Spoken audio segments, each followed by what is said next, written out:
17주년 동안 기쁨과 은혜가 넘치는 시기도 있었습니다. 그리고 때로는 연단과 고비의 시간도 순간도 있었을 것입니다. 그러나 그러한 모든 과정을 통하여 은혜교회는 가장 아름답고 그리고 건강한 교회로 세워져 왔음을 믿습니다. 주님께서 앞으로도 큰 은혜로 이 교회를 거룩하게, 건강하게, 아름답게 세워갈 줄 믿습니다.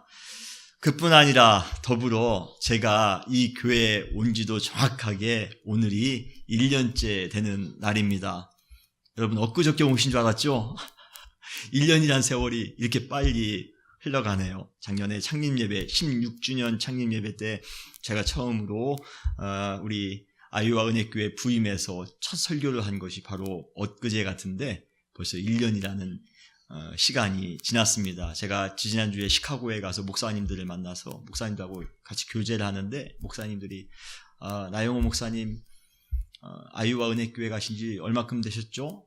몇 개월 되셨나요? 몇 개월이라니요. 지금 벌써 다다음 주면 1년입니다. 아니 벌써 1년이 됐습니까? 예, 1년 동안 주님께서 큰 은혜로 제가 사역할 수 있도록 은혜 주신 그 주님께도 큰 감사와 영광을 돌립니다. 여러분께서 아마 저를 위해서 기도해 주시고 또 교회를 위해서 기도해 주셨기 때문에 교회가 건강하게 그 다음 새로운 도약으로 나아가고 있지 않나 그러한 믿음을 갖습니다.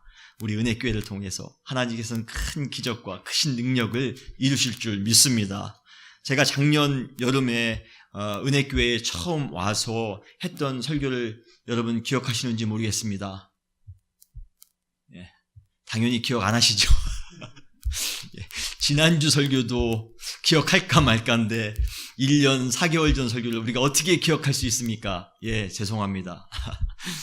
그때 제가 했던 설교 본문이 이사야서 43장 14절로 21절 말씀이었습니다. 그리고 그때 그 제목은 보라 내가 새 일을 행하리라 라는 그러한 제목이었습니다.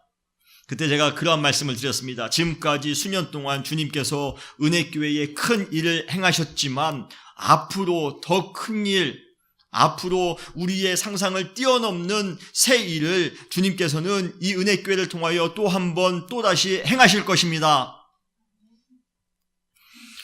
그러므로 그때 제가 여러분들에게 보라 내가 새 일을 행하리라 나 여호와가 새 일을 행할 것이다 라는 그 말씀은 단순한 설교 제목이 아니라 은혜교회를 향한 예언적 선포임을 여러분 믿으시길 바랍니다.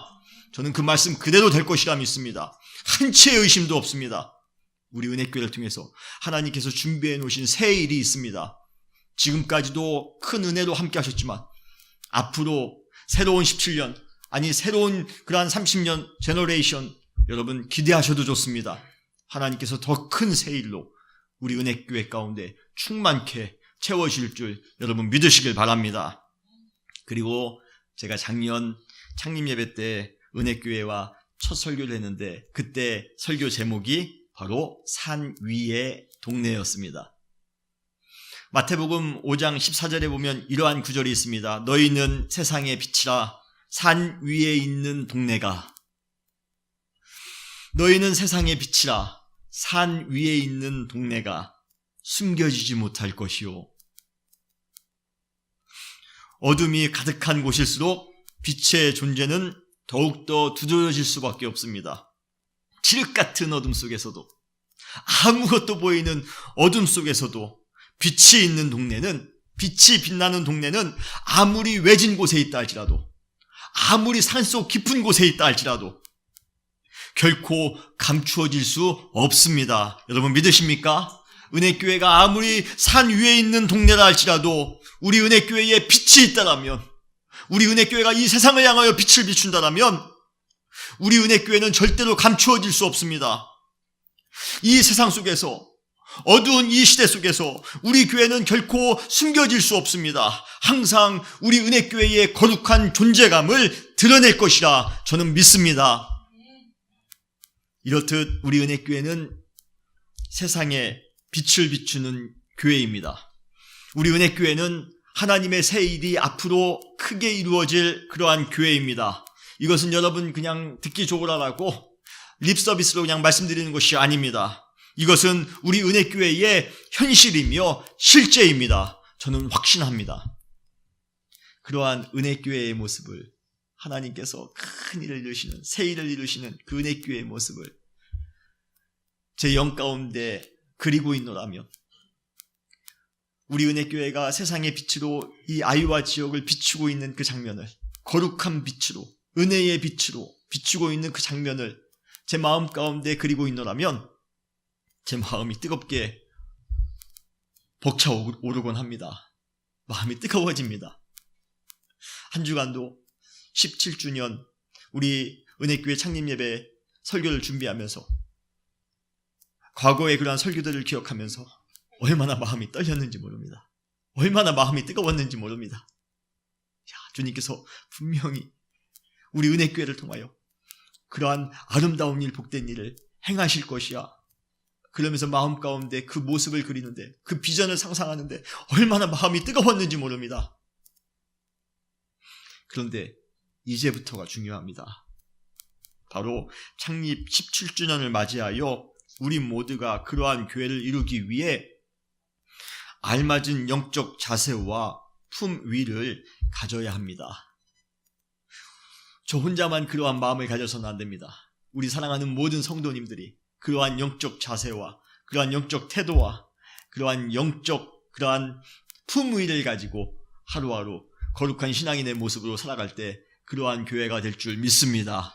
에스겔서 37장은 그러한 의미에서 우리에게 어떠한 교회가 되어야 할 것인가에 대한 아주 귀한 지혜를 우리 가운데 가르쳐주고 계십니다. 에스겔서 37장 말씀, 너무 귀한 말씀입니다. 제가 제일 좋아하는 말씀 가운데 하나입니다. 이 말씀이 얼마나 저에게 귀했는지 이 말씀을 가지고 설교를 제가 한 번도 한 적이 없습니다. 왜요? 아끼고 하는 그러한 구절이기 때문에 그렇습니다. 여러분, 좀 아까운 것은, 아끼는 것은 잘 이렇게 공개하지 않지 않습니까? 이 말씀이 그런 것 같습니다. 지금까지 20년 동안 사역했는데요, 한 번도 이 구절을 가지고 제가 설교한 적이 없었습니다. 그렇게 유명한 구절인데도요. 그런데 우리 은혜교회 창립 예배를 맞이하여 이 구절을 묵상하면서 얼마나 마음이 뜨거웠는지 모릅니다. 그래서 앞으로 3주 동안 이 구절을 가지고 여러분과 같이 더불어 앞으로 우리 은혜교회가 그러한 이 땅을 비추는 교회가 되기 위하여, 그리고 정말 하나님의 새 일을 이루는 교회가 되어지기 위하여 과연 우리는 어떠한 교회가 되어야 될 것인가?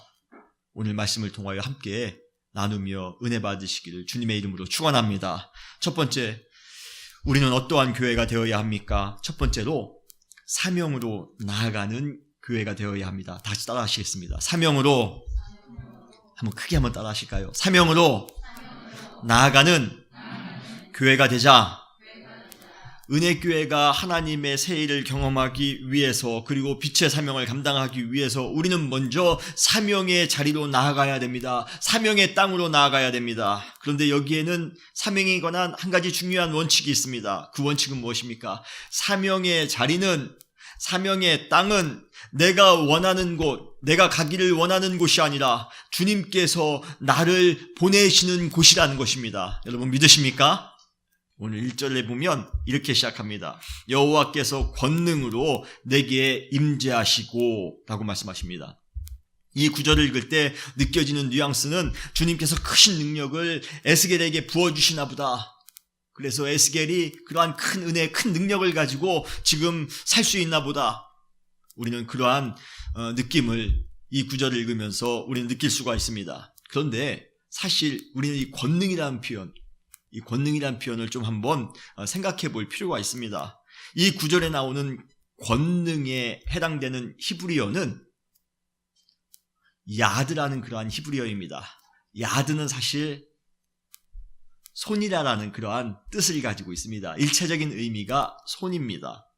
그래서 많은 번역본들은 이 단어를 손이라고 번역하고 있습니다. 영어 성경에 보면 대부분, 제가 찾아본 영어 성경은 하나도 빼놓지 않고 The hand of the Lord, 여호와의 손이다라고 이렇게 번역을 해놓고 있습니다. 그러나 유독 우리나라 개역 개정 성경만 이곳을 손이다라고 번역하지 않고 권능이다라고 번역해놓고 있습니다. 그런데요, 이스라엘 개념에 있어 하나님의 손에는 큰 권능이 있다라고 그들은 믿었습니다. 시편 118편 16절에 보면 시인은 이렇게 선언합니다. 여호와의 오른손이 높이 들렸으며 여호와의 오른손이 권능을 베푸시는도다. 그래서 야들을 손이라 번역하든 권능이라 번역하든 의미상 큰 차이는 없습니다.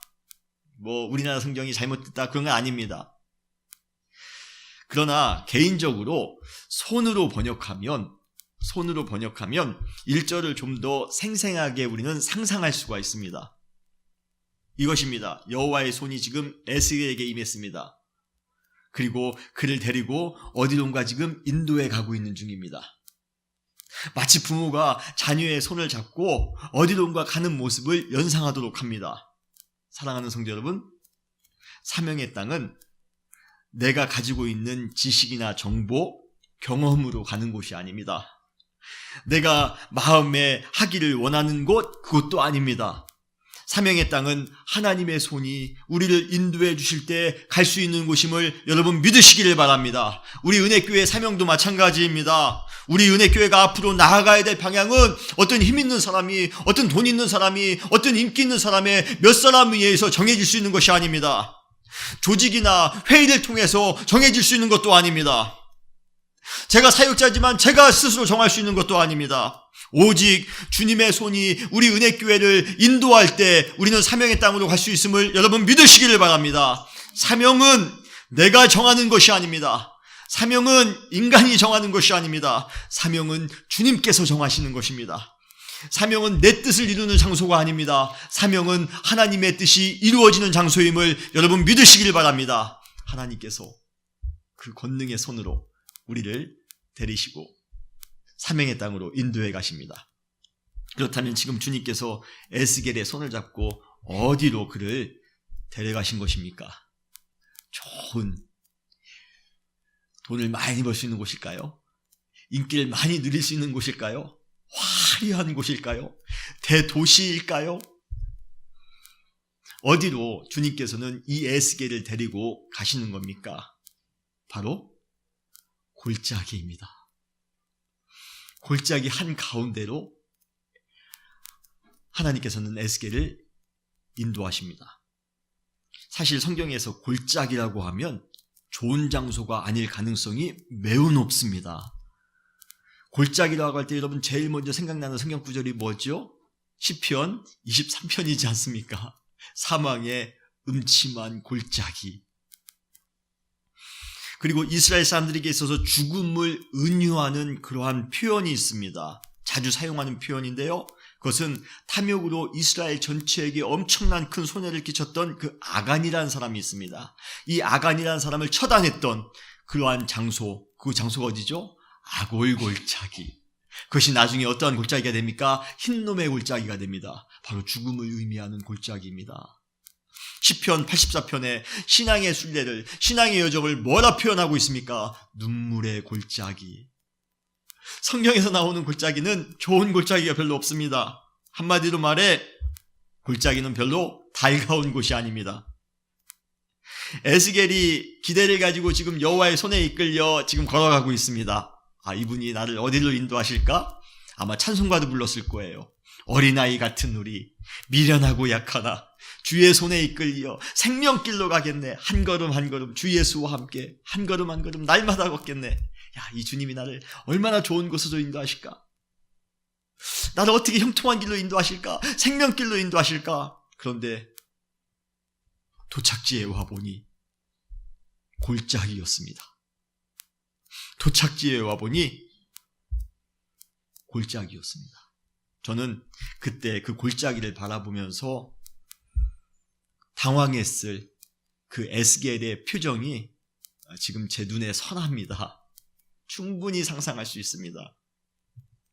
혹여나 하는 마음에, 그래, 성경에는 부정적인 표현이 많이 있지만 지금은 다를 거야. 아무리 부정적인 골짜기라 할지라도 금이나 보석 같은 것이 있다면 그곳에서 왕이나 지도자나 어떤 위인을 만나 좋은 인간관계를 맺을 수 있다면 그곳에서 한 모금만 마시면 모든 병이 나을 수 있는 그러한 샘을 우리가 만날 수 있다면 우리는 형통한 인생을 살 수 있을 것이라는 희망을 조금이라도 품어왔을 겁니다. 그러나 아니나 다를까 골짜기 한가운데에서 에스겔 눈에 펼쳐진 그러한 풍경은 그러한 인간적인 희망마저도 산산이 무너뜨립니다. 아니, 산산이 그 희망을 무너뜨릴 뿐만 아니라 그의 이성을 마비시킬 만큼 오싹하고 섬뜩한 풍경을 보게 됩니다. 성경은 에스겔이 본 광경을 이렇게 표현하고 있습니다. 여러분, 1절입니다. 여호와께서 권능으로 내게 임재하시고 그의 영으로 나를 데리고 가서 골짜기 가운데 두셨는데 거기 뼈가 가득하더라. 거기에 뼈만 남아있더라. 그리고 2절에 보면 그 뼈의 상태를 또 자세히 설명해 주고 있습니다. 그 뼈의 상태가 어떻습니까? 2절에 그 골짜기 지면에 뼈가 힘이 많고 아주 말랐더라. 첫 번째 상태는 뭡니까? 골짜기 전체를 가득 채우고도 남을 만큼의 많은 뼈가 있다는 것입니다. 수많은 뼈들이, 그 뼈들이 사람의 형태로 온전하게 보존되어 있는 것이 아니라 사방으로 모든 뼈가 다 흩어져 있는 그러한 모습이었습니다. 두 번째 상태는 무엇입니까? 그 모든 뼈에게는 생명의 기운이라고는 0.01%도 없습니다. 아주 말라 있습니다. 생명을 찾아볼 수가 없습니다. 생명에 대한 희망이라고는 전혀 찾아볼 수 없는 것이 바로 그곳이었습니다. 지금 에스겔이 보고 있는 이 골짜기의 광경은 환상이 아닙니다. 지금 에스겔은 꿈을 꾸고 있는 것이 아닙니다. 그는 실제 역사 한가운데 사실을 보고 있는 것입니다. 에스겔이 활동했던 시기는 남유다가 바벨론에 의해서 완전히 멸망했던 그러한 때입니다. 그 당시 바벨론은 자비가 없기로 유명한 그러한 군대입니다. 누구든지 닥치는 대로 살육하는 군대가 바로 바벨론이었습니다. 자비는 정말 1%도 없는 그러한 무시무시한 그러한 군대. 지금 이 골짜기의 광경은 바벨론이 남유다를 침략하여 엄청난 살육으로 아주 초토화시킨 후 몇 년이 지난 때입니다. 그때 침략으로 수천 명의 이스라엘 사람들이 그 골짜기에서 안타까운 희생을 당합니다. 그러나 누구 하나 그 시신을 수습할 엄두도 나지 않습니다. 아니, 지금 그 시신을 수습할 수 있는 사람조차도 아무도 없습니다. 그리고 세월의 흐름과 더불어 그들은 서러운 백골이 됩니다. 아무도 돌보는 사람 없이 백골로 남아있게 됩니다. 한때는 하나님의 백성이라는 그러한 자존감을 가지고 살았던 사람이었는데요. 한때는 마음껏 하나님께 예배드리며 마음껏 하나님을 찬양하며 기쁨으로 살았던 그러한 사람들이었는데요. 지금은 생명이라고는 전혀 찾아볼 수 없는 흉한 뼈가 되어 모든 사람들로부터 흉물처럼 천시받고 있습니다. 공동묘지를 좋아할 사람이 누가 있겠습니까? 지금 에스겔 골짜기는 공동묘지일 뿐입니다. 생명에 대한 희망을 전혀 찾아볼 수 없는 곳. 더 비극적인 것은 그 골짜기 안에 어떠한 희망도 남아있지 않습니다. 사방을 바라봐도 마른 뼈들이 소생할 수 있는 희망이라고는 하나도 없습니다. 모든 뼈는 지금 아주 말라 있습니다. 수분 하나 찾아볼 수 없습니다. 바로 그때 하나님께서는 뼈들을 보고 놀라서 아직도 심장이 쿵쾅쿵쾅 뛰는 진정이 되지 않아요. 갑자기 주님 따라왔는데, 좋은 곳 갈 줄 알고 왔는데, 우리 아이들 이렇게 같이 데리고 내가 맛있는 거 사줄게, 좋은 거 사줄게 하면서 우리 자녀 데리고 와서 우리 어디 데리고 가죠? 치과 데리고 가지 않습니까? 병원 데리고 가지 않습니까? 그러면 아이들이 거기서부터 기가 확 죽지 않습니까? 저는 에스겔이 그랬을 것 같습니다. 좋은 곳인 줄 알고 주님 손 이끌려 찾아왔는데 알고 봤더니 골짜기 공동묘지였습니다. 얼마나 당황했을까요? 아직도 심장이 쿵쾅쿵쾅 거립니다. 그러한 에스겔에게 주님께서 명령하십니다. 골짜기 사방으로 돌아다니며 뼈들을 자세히 보라는 것입니다. 지금 공동묘지에 담력 훈련하러 온 거 아니야. 지금 내가 에스겔 너를 지금 이곳에 데려온 이유가 분명히 있어. 그러니 두려워하지 말고 무서워하지 말고 담대히 뼈 사방을 다니며 자세히 보라는 것입니다. 2절에 보면 나를 그 뼈 사이로 지나가게 하시기로 본즉 말씀하십니다. 처음에는 그 뼈들을 보았을 때 당황스럽기도 했습니다. 아주 혐오스럽기도 했습니다. 무섭기도 했습니다. 도대체 왜 나를 이곳으로 주님께서는 데리고 오셨던가? 왜 하필이면 공동묘지였던가? 그는 처음에는 이해할 수가 없었습니다. 그런데 그 뼈 사방을 다니며 그 뼈들을 자세히 보니 하나씩 하나씩 깨달아지는 것이 있습니다. 그것이 무엇입니까? 그 뼈들은 바로 사랑하는 나의 민족이었던 것입니다. 사랑하는 나의 민족이었던 것입니다. 자세히 보니 사랑하는 나의 친구였습니다. 자세히 보니 사랑하는 내 이웃이었습니다. 함께 드리던 동료였고요. 함께 찬양하는 동무였습니다. 그곳에 내 가족도 있습니다. 11절에 보면 주님께서 에스겔에게 이렇게 말씀하십니다. 또 내게 이르시되 인자야 이 뼈들은 이스라엘 온 족속이라. 그들이 혐오스러운 뼈가 아니라 나의 민족이라는 사실을 깨닫게 되니 에스겔 마음에 그 뼈들이 아우성치는 소리가 들리기 시작합니다. 11절 계속해서 이렇게 말씀하십니다. 그들이 이르기를, 여기에 나오는 그들은 바로 이 뼈들입니다. 이스라엘 백성들입니다. 그들이 이르기를 우리의 뼈들이 말랐고 우리의 소망이 없어졌으니 우리는 다 멸절되었다 하느니라. 지금 뼈들이 아우성치는 거예요. 우리에게 희망이 없다. 우리는 완전히 말랐다. 우리는 할 수 있는 게 하나도 없다. 제가 이 설교를 지난주에 준비하면서 이 11절을 읽으면서 얼마나 마음이 떨리고 눈물이 나왔는지 모릅니다. 세상에 영혼에 그 생명이 없는 사람들이, 희망이 없는 사람들이, 소망이 없는 사람들이 이 세상에 얼마나 많이 있습니까? 그들이 아우성치는데 우리는 내가 잘 먹겠다라고, 내가 잘 살겠다라고 우리는 그 아우성을 무시하며 살 때가 얼마나 많이 있었습니까? 그런데 정말 자세히 들어보니 그들의 아우성이 들리더라고요. 그 희망 없는 뼈들이 부르짖는 그 소리가 들리더라고요. 우리에게 희망이 없습니다. 우리에게 힘이 없습니다. 우리는 완전히 죽었습니다.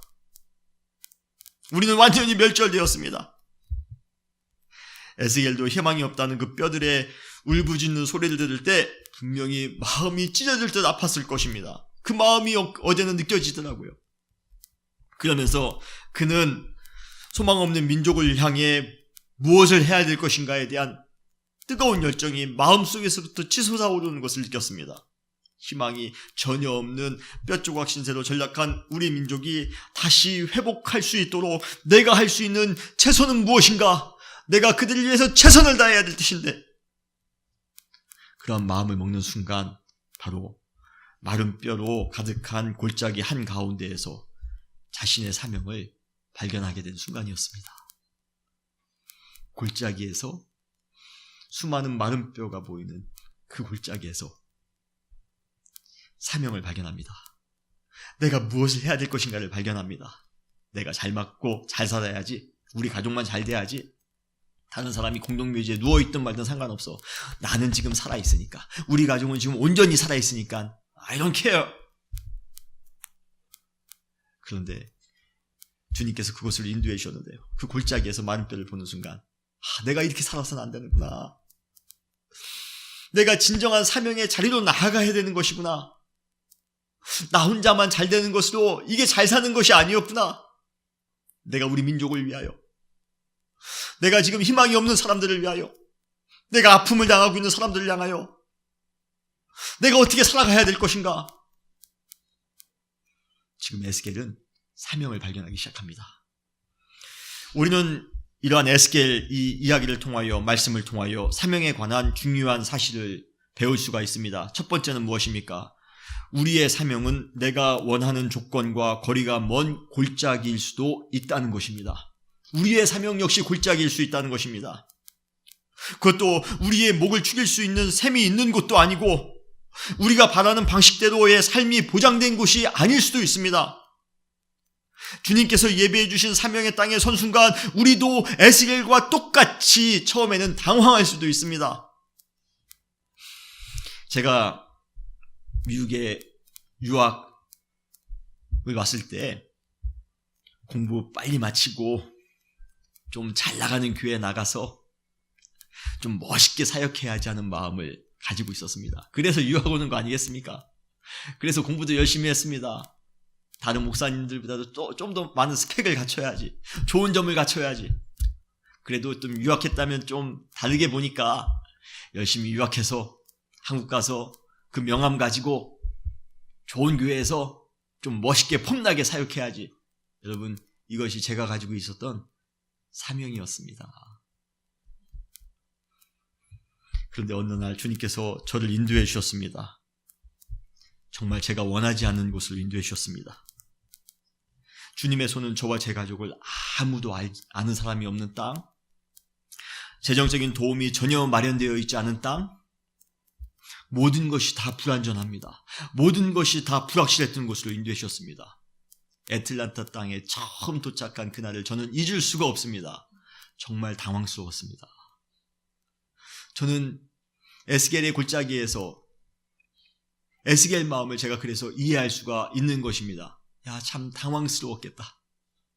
내가 원하는 곳이 아니라 골짜기에 선 순간 정말 당황스러웠겠다. 대도시 갈대아 우르를 떠나 그 당시 잘 알려지지 않은 가나안 땅에 가라는 하나님의 사명에 당황했을 아브라함의 모습이 눈에 선합니다. 미디안 광야에서 양 몇 마리 키우며 원활하게 살고 있는 모세에게 갑자기 나타나 그 당시 절대 권력이었던 바로 왕 앞에 나아가는 사명이 얼마나 모세를 당황케 했을지 저는 이해할 수가 있습니다. 우리 모두에게 주어지는 사명은 흔쾌히 받아들일 수 있는 것이기보다는 우리를 당황스럽게 하는 그러한 사명일 경우가 훨씬 많이 있습니다. 여러분 믿으십니까? 우리에게 주어진 사명의 땅, 여러분 어떤 곳이기를 기대하십니까? 안락한 삶을 누릴 수 있는 곳이었으면 좋겠습니까? 수많은 사람들에게 인기를 폭발적으로 받을 수 있는 곳이었으면 좋겠습니까? 만사 형통할 수 있는 곳이었으면 좋겠습니까? 아니면 사명이라고 하면 좀 얽매이는 것 같고 불편해 보이고 그러니 아예 사명이 없었으면 좋겠습니다. 혹시 그러십니까? 그러한 기대를 가지고 계셨다면 사명의 땅에 선 순간 여러분도 많이 당황하게 되실 것입니다. 왜요? 바로 그것은 골짜기일 수 있기 때문입니다. 그것도 마른 뼈들로 가득한 골짜기일 수 있습니다. 그럼에도 불구하고 여러분 믿음으로 그 사명의 땅으로 나아가시기를 주님의 이름으로 축원합니다. 어제 제가 이 구절을 준비하면서 찬송가 우리 이제 앞으로 설교 후에 다 같이 찬송하실 테지만요.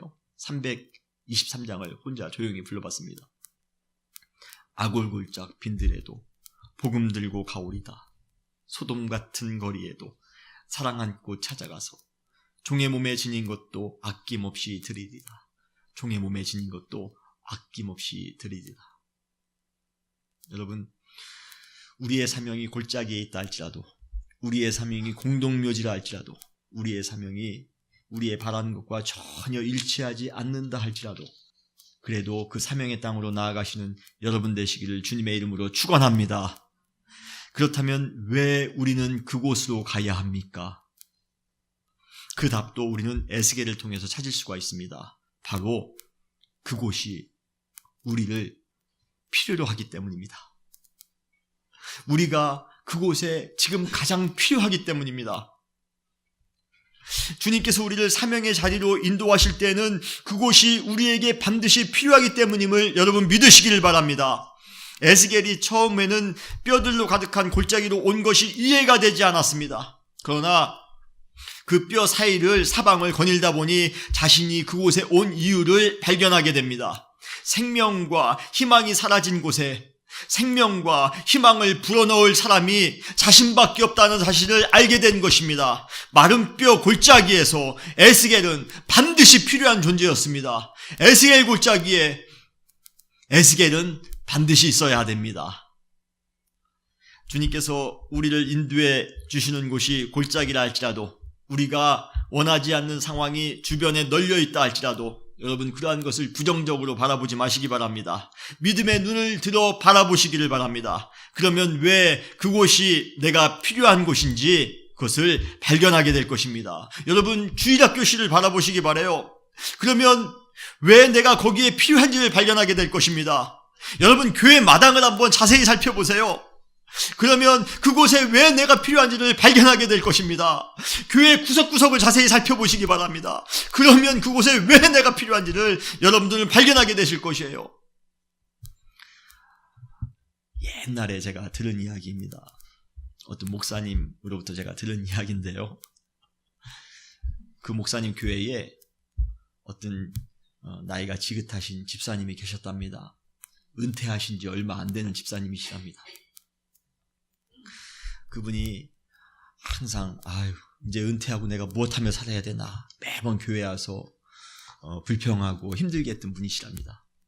그런데요, 어느 날 갑자기 그분이 교회 앞마당을 거니는데 누가 껌을 버린 게 이렇게 보이더랍니다. 껌딱지가 이렇게 보이더랍니다. 처음에는 무시했답니다. 그런데 그 다음 날에도 그 껌딱지가 또 눈에 보이더랍니다. 불편한데 나 저거 안 보였으면 좋겠는데 왜 저렇게 껌딱지가 이렇게 길바닥에 껌딱지가 보이나, 교회 앞마당에 저 껌딱지가 보이나. 무시했답니다. 그런데 또 다음 주에 갔더니 그 껌딱지가 더 시커멓게 잘 보이더랍니다. 그리고 그 다음 주에 갔더니 또 그 껌딱지 옆에 또 껌딱지가 보이더랍니다. 사방에 껌딱지가 보이더랍니다. 그래서 어떻게 할 수가 없어서 그분이 그래 내가 저것을 치워야 되겠다. 그래서 어느 날 집에서 끌을 갖고 와서 그 껌을 치우기 시작했답니다. 하나를 치우고 두 개를 치우고. 그런데요, 몇 주 후에 놀라운 현상이 일어났답니다. 그분의 껌딱지를 치우는데 다른 어떤 집사님이 와서 또 같이 껌딱지를 치우더랍니다. 그리고 그 다음 주가 되니까 3명이 4명이, 이제는 사람이 많아지니까 껌 붙은 것을 치우는 것뿐만 아니라 한국교회 보면 이렇게 층계에 이렇게 쇠로 이렇게 돼 있지 않습니까? 미끄러지지 않도록. 그거를 또 더럽다고 또 그거를 또 깨끗하게 반들반들하게 윤을 내는 사람이 또 생기더랍니다. 어느 순간 남선교회 전체가 다 달라붙어서 교회를 매 주마다 청소하더랍니다. 그러더니 남선교회가 부흥하더랍니다.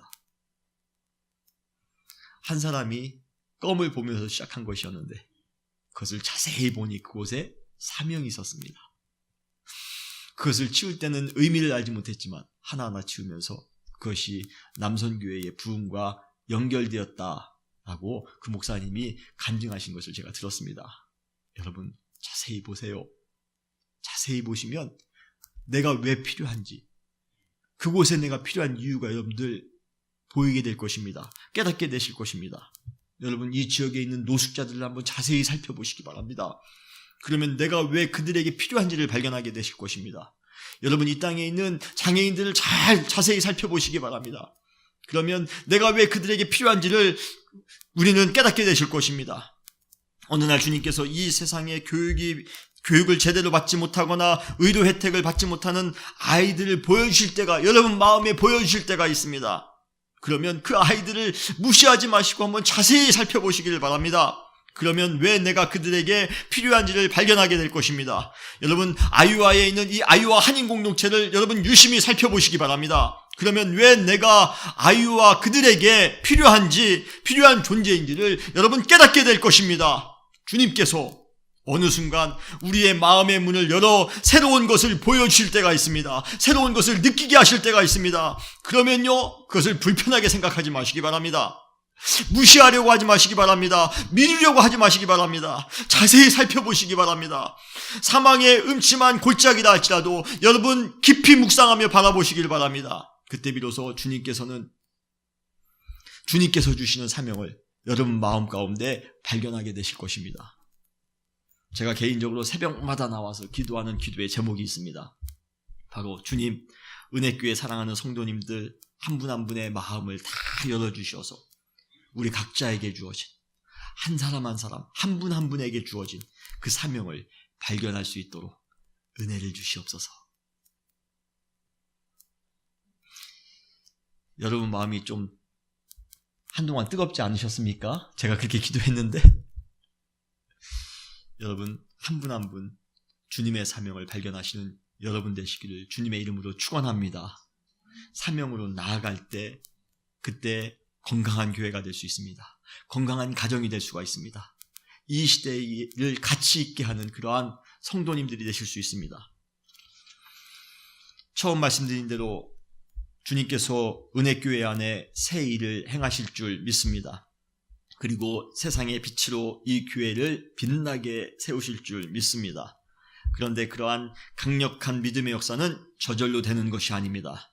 우리가 철저하게 주님의 손에 인도하심을 받아 사명의 자리로 나아갈 때 가능한 줄 믿으시길 바랍니다. 사명의 자리, 우리 은혜교회의 사명의 자리도 골짜기일 수 있습니다. 마른 뼈로 가득한 골짜기일 수 있습니다. 희망이 없는 곳일 수 있습니다. 그러나 그곳에 우리 은혜교회가 사랑과 생명과 희망을 줄 수 있다면 우리 반드시 가야 되지 않겠습니까? 우리가 그 사명 감당해야 되지 않겠습니까? 우리 은혜교회가 앞으로 감당해야 될 사명, 앞으로 17주년 이후에 감당해야 될 사명들, 저는 쉬울 것이라 제가 말씀드리지 않겠습니다. 오히려 많은 땀과 많은 희생이 필요할 수도 있습니다. 그러나 제가 한 가지 분명히 약속드릴 수 있는 것은 여러분들이 믿음을 가지고 그 사명의 땅으로 나아갈 때 교회가 부흥할 뿐만 아니라 여러분 가정이, 여러분의 사업가, 여러분의 자녀들이 잘 되는 놀라운 축복이 임할 것이라 믿습니다. 에스겔처럼 사명을 향해 골짜기라 할지라도, 마른 뼈가 있는 골짜기라 할지라도 믿음으로 나아가시는 여러분 되시기를 주님의 이름으로 축원합니다. 다시 기도하시겠습니다.